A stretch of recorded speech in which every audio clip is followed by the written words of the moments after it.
Tere tulemast tagasi, kallid televaatajad. Juba 5. aastat on Kanal 2-ski kantud üle heategevuslikku kontserti Laulud sõdurile. Ka sel aastal ta loomulikult tuleb. Tegemist on saatega, mis on ka EFTA-l nomineeritud olnud.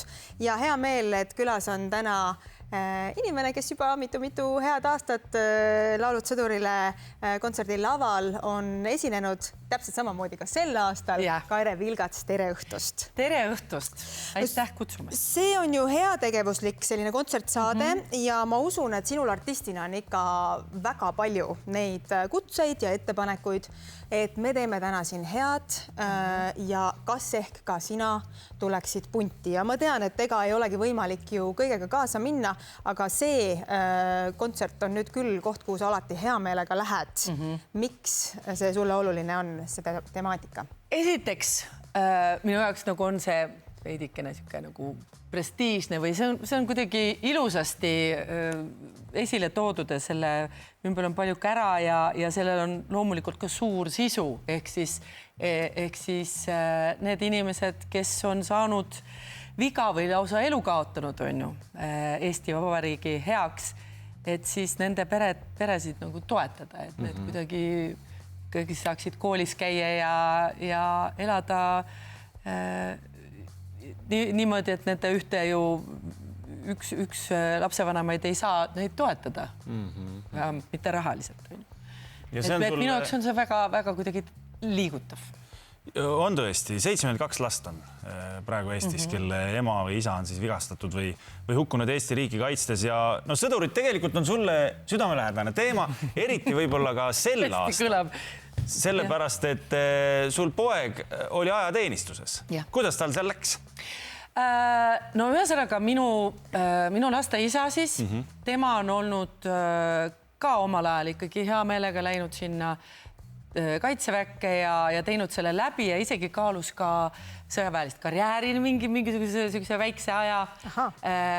Aga no ütleme, et ta on üsna seda kaitseväe usku nagu olnud ja tema ütles kohe, nagu poisid sündisid, et kindlasti käige see ära, see teeb ikka ühest poisist mehe. Ja kui nüüd aus olla, et õnneks poisid, mul teine poeg ei ole veel käinud, aga tema on ka öelnud, et läheb. Et siis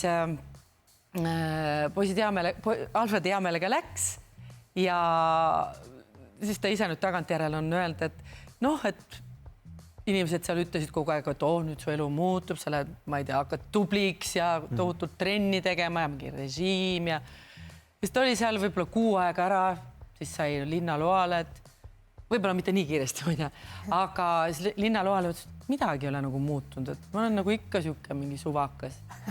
Aga siis nüüd ta kogu aeg räägib ikkagi, kui seda teemat puudutame, et väga muudab. See muudabki igasuguseid elule vaadet, et neil see mingi lõpurännak ja nad ikkagi peavad seal ju ennast ületama. Ja ilmselgelt, et võib-olla siukene tavaline tänapäeva noorte kõige suurem ületus on võib-olla trennis, jooksed palju ja et ta tõi selle lõpurännaku nagu läbi, et see on kõige suurem ületus, et ta saab aru, et ta on võimeline ikkagi palju rohkemaks. Aga talle tegelikult hakkas nii palju meeldima, et ta praegu on üleajateenija lausa, eks ole? Seda vist ei nimetata päris niimoodi, et ühesõnaga ta on nüüd tööl. Ehk siis tema on mereväes ja seireoperaator. Ja see on nüüd midagi, see valik ise on midagi, mis sind emana üllatas? See üllatas ja, sest no ma ei tule ju selle peale, et mu poeg. Esiteks ta on üsna musikaalne ja teeb muusikat nagu isa eeskujul. Ja noh, et seda ta ei ole küll kuskile nurka visanud, seda muusikat. Aga ma arvasin, et pigem kuskile sinnapoole sätib. Aga et ta jah, seal osutus siukseks tubliks sõdurpoisiks. Ehk siis nüüd seal tööl, et mul on väga hea meel selle üle. Kas te olete, ma ei tea, tõsistel teemadel ka suhelnud? Ema ja poeg. noh, on ärevad ajad, eks ole, et poiss on nüüd seal, eks ole, ja võtab asja tõsiselt, et kui avatult te nendel teemadel räägite? Ta võib-olla nii süvitsi nüüd ei eelista minna selle teemaga, et kui me räägime nüüd ütleme sellest, et kui peaks tulema kutse, et nüüd sõtta on ju. Et ma küll küsisin ta käest, et mis tundega sa lähed ja kas sa lähed. Ta ütles, et mis mul üle jääb? Muidugi lähen. Ma ütlesin, et aga sa et psühholoogiliselt kuidagi, et mis sa seal tunned. Mis mul tunda on? Ma pean minema. Ehk siis selline reaalne kohuse tunne, eks ole. Siin ei olegi küsimus selles, et kas minna, vaid et tuleb minna. Et hakkab kuhugi pakku või metsavennaks või niisugust juttu ja ei tulnud. Sa ütlesid huvitava lause, et poeg võttis isa eeskujul, kes on väga musikaalne, nii-öelda siis kuidagi hakkas ise ka muusikat tegema, et miks mitte ema eeskujul?